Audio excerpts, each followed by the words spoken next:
humanidade.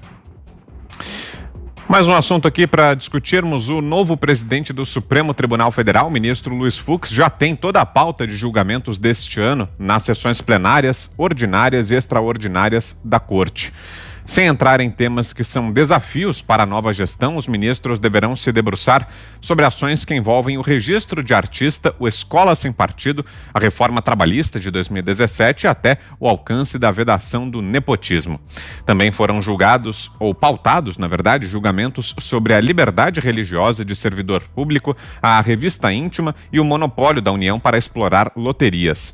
Apesar de destacar a importância da Lava Jato e dizer que não irá permitir recuos no combate à corrupção, a pauta de julgamentos não prevê a análise de temas caros à operação, como a delação dos irmãos Joesley e Wesley Batista ou a revisão das pontas soltas do foro privilegiado. Assuntos polêmicos da pauta de costumes, como a descriminalização do aborto e da maconha para uso pessoal, também não entraram na pauta desse último trimestre do ano. E aí, Fiuza? O Luiz Fux ele tem o desafio de colocar a corte para trabalhar e não para fazer política, que é o que ela tem feito, especialmente ao longo da pandemia. O STF, né, a história crônica dessa pandemia, nela ficará marcada as posições, os comícios, né, do Barroso, falando em ditadura, o presidente defende a ditadura, o Gilmar falando que o presidente é genocida, a Carmen Lúcia dizendo que é um desgoverno. Eles falaram pelos cotovelos, ali o Toffoli e o Alexandre de Moraes perseguindo adversários políticos debaixo de um inquérito ilegal. Então, se o Fux está estabelecendo uma pauta até o fim do ano, a gente até já respira um pouco. Ele disse que queria tirar o STF desse mau protagonismo, como ele definiu, e trazer a corte para uma ação mais discreta e trabalhar. Sobre condenação após prisão após condenação em segunda instância, a gente sabe que até aqui está pacificado, lamentavelmente, no STF, e isso aí está na mão do Congresso Nacional. O Congresso Nacional tem que legislar sobre isso e está se omitindo, está fazendo política. A gente vê aí Alcolumbre tentando se reeleger ilegalmente, desesperadamente, Rodrigo Maia dando chilique contra o ministro da Economia, mandando o ministro da Economia ver filme de Hitler. É esse nível, né, que chegou o parlamento.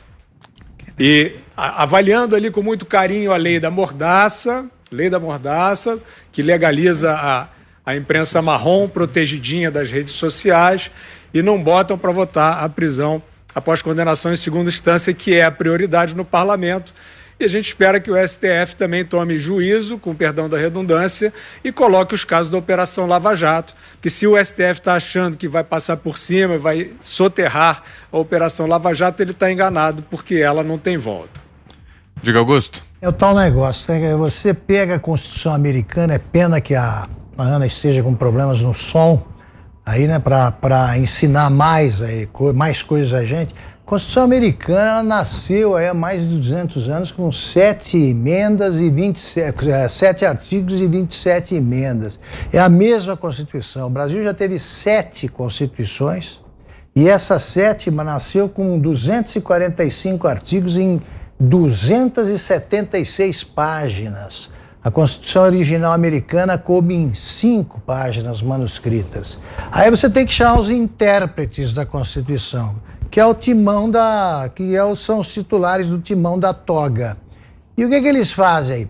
Ficam legislando sobre tanta bobagem. Isso que você mencionou são os assuntos que não são importantes. Eles legislam sobre tudo e deixam para o ano que vem o que é importante. É o Brasil. Ana, vamos tentar. Agora acho que sim, vamos lá. Esses russos, hein, Vitor Brown? Estão querendo derrubar a gente. É isso aí. Mas vamos lá, Augusto, aqui está a Constituição americana, para quem está nos vendo, essa aqui é a Constituição americana, todinha, né, quase 250 anos aí, 27 emendas e é o que o Augusto falou.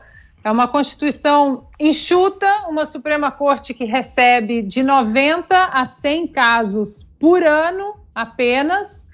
Obviamente tem o federalismo, os estados têm uma autonomia maior, né, para deliberarem, para julgarem os seus casos aí. Em 2019, 2018, por exemplo, a nossa Suprema Corte, Augusto, no Brasil, o nosso STF, recebeu 100 mil casos, e aqui foram de 90 a 100 casos.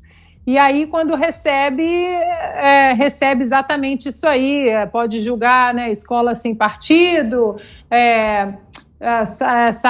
sacos plásticos no supermercado, ou se pode pipoca no cinema, ou vaquejada no interior de algum estado. E as pautas, né, realmente que importam a população, né, julgamentos de quem tem foro privilegiado aí, né, os encalacrados do nosso Congresso aí são protegidos pelo foro privilegiado que caem na mão do STF e ali nada vai para frente, né, até hoje quantos anos a Lava Jato? 6, 7 anos, uma condenação apenas ali no âmbito da Suprema Corte. E aí para a gente não perder sempre o bonde que a gente vem falando desde a semana retrasada, quando eu estava aqui cobrindo as férias do Augusto Nunes, em relação ao Rodrigo Maia, senhor presidente da Câmara, hoje são 659 dias que a PEC do foro privilegiado está na sua gaveta. Diga, Zé. Olha, por aqui tem uma frase na política, a política cheia de frases, que diz o seguinte: porteira que passa um boi, passa uma boiada. Então é o seguinte, abriram o caminho do Supremo Tribunal Federal, no princípio de forma tímida, e depois viram que resolve, pronto, virou o terceiro turno. Se perde na Câmara, no Senado, vai para o Supremo Tribunal Federal. E aí virou um remédio de todos. Antigamente tudo aqui acabava em pizza, e agora tudo acaba no Supremo. Pasmem, um subprocurador da República, né, que trabalha na Procuradoria-Geral da República, foi ao Supremo Tribunal Federal pedir o direito a uma vaga de estacionamento na sede da Procuradoria-Geral da República contra a então Procuradora-Geral Raquel Dodge.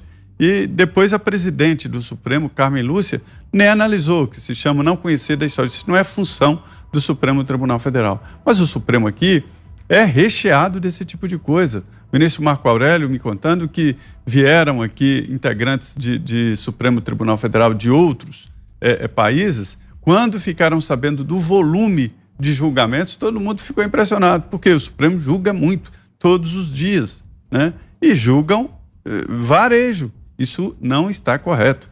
Por outro lado, não está correto também, o Supremo já vai entrar em recesso de novo, agora em dezembro, o segundo recesso. E além dos recessos, tem as férias dos ministros, que eles podem vender ou gozar as férias. Então, assim, a Constituição brasileira, que virou um compêndio, ela é grande demais, até em virtude do momento em que a Constituinte aconteceu, né? Acabou pegando muito assunto, muita coisa, é uma Constituição muito grande.